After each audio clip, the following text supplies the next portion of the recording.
জিয়াটা জন্ম, শহীদ জিয়ার জন্ম না হলে বাংলাদেশ সৃষ্টি হতো না। শহীদ জিয়ার জন্ম না হলে বাংলাদেশ স্বাধীন হতো না। শহীদ জিয়ার জন্ম না হলে বাকশাল ধ্বংস হয়ে বাংলাদেশ জাতীয় দল প্রতিষ্ঠিত হতো না। আর খালেদা জিয়ার জন্ম না হলে শেখ হাসিনার মতো প্রেসিডেন্ট হাসিনার চেহারা বাংলার জনগণ দেখতে পারত না। আজ তারেক রহমানের জন্ম না হলে বাংলাদেশের জাতীয় দলের কত অসংখ্য নেতা কর্মী রয়েছে তা বাংলা ইতিহাসে কেউ জানতে পারতো না। শুধু এটুকু বলতে চাই, শহীদ জিয়ার স্বপ্ন, খালেদা জিয়ার স্বপ্ন, তারেক রহমানের আগামী দিনের পরিকল্পনা আওয়ামী লীগ খুনি হাসিনার সরকার কখনো ধ্বংস করতে পারে না এবং পারবে না। শুধু আপনাদেরকে বলবো, আমাদের রাজ্যেও তারেক রহমান যে নির্দেশনা দিয়েছেন, আমাদের দল এখনো ক্ষমতা আসে নেই, আমাদেরকে জনগণের কাছে ভোট চেতে যেতে হবে, দানের শীষের পক্ষে ভোট চেতে যেতে হবে, তারেক রহমানকে প্রধানমন্ত্রী বানানোর জন্য ভোট চেতে যেতে হবে। অতএব আপনাকেও দখল, চাঁদাবাজি, অপকর্মের সাথে জড়িত হবেন না।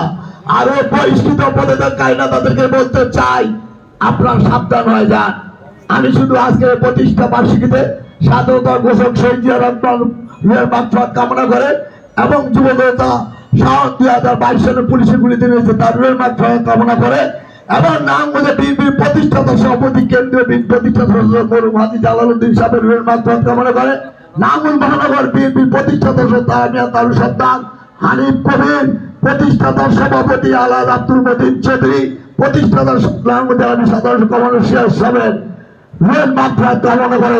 শুধু এটুকু বলতে চাই, আপনার শাখা ত্রিপুরাকে শক্তিশালী করার দরকার নাই, আপনার শুধু মনোরবিনকে শক্তিশালী করেন আর অপর শক্তিদেরকে ধ্বংস করে দিন।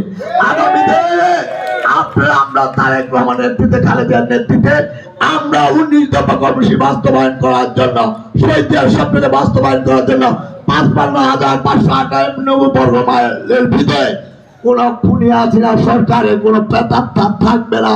আমরা জনগণের পাশে থেকে কাজ করে জনগণের মুখে তারেক রহমানের দিশে 20 কোটি মানুষের মুখে হাসি ফুটিয়ে আমরা একটি সমৃদ্ধ এবং উন্নয়নশীল রাষ্ট্র বিশ্বের কাছে পরিচিত করতে চাই। শহীদ রাষ্ট্রপতি জিয়াউর রহমানকে ক্ষমতায় এনেছিল এবং শহীদ রাষ্ট্রপতি জিয়াউর রহমান দেশের প্রয়োজনে এই বাংলাদেশে বাংলাদেশ জাতীয়তাবাদী দল গঠন করেছিল এবং সেই জাতীয়তাবাদী দল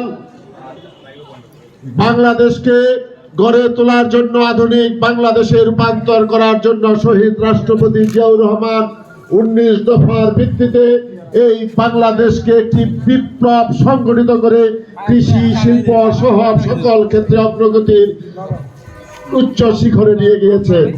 এই দলের, আপনারা জানেন, 1991 সনে আমাদের দলের চেয়ারপারসন দেশনেত্রী বেগম খালেদা জিয়া একাগ্রভাবে এই বাংলাদেশে গণতন্ত্র প্রতিষ্ঠা করেছিল এবং বিএনপি বহুদলীয় গণতন্ত্রের প্রতিষ্ঠাতা।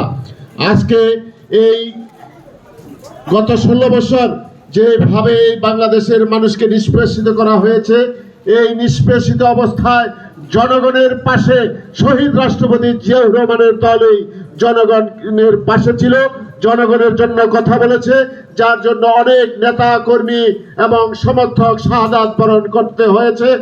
আজকে এই দিনে আমরা বলতে চাই, গত 2 বছর আগে এই দলের কর্মসূচি পালন করতে যে আমরা 2 নম্বর গেটে যেখানে আমাদের মিটিং হয়েছিল সেখানে আমাদের মিটিং করতে দেওয়া হয় নাই, র্যালি করতে দেওয়া হয় নাই। পুলিশ নির্বিচারে আমাদের প্রতি গুলি চালিয়েছিল, শত শত লোক গুলিবিদ্ধ হয়েছিল।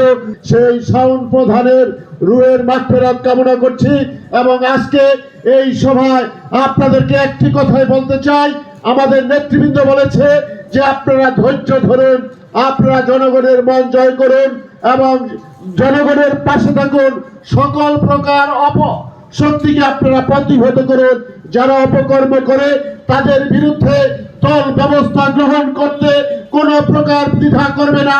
আপনারা দেখেছেন পত্র পত্রিকায় বাংলাদেশে অনেক বড় বড় নেতা কর্মীদের কিন্তু চেক করা হয়েছে। যদি নারায়ণগঞ্জে এই ধরনের কিছু করা হয় তাহলে তাকে আমরা চেক করতে কোনো প্রকার দ্বিধাবোধ করব না। যেই সমস্ত ভাইরা শহীদ হয়েছেন, আল্লাহ শহীদ আবু সাঈদ মুক্ত আল্লাহ জান্নাতের জগদানের শান আল্লাহ সকলকে সত্যিকার অর্থে আল্লাহ শহীদ মর্যাদা দান করেন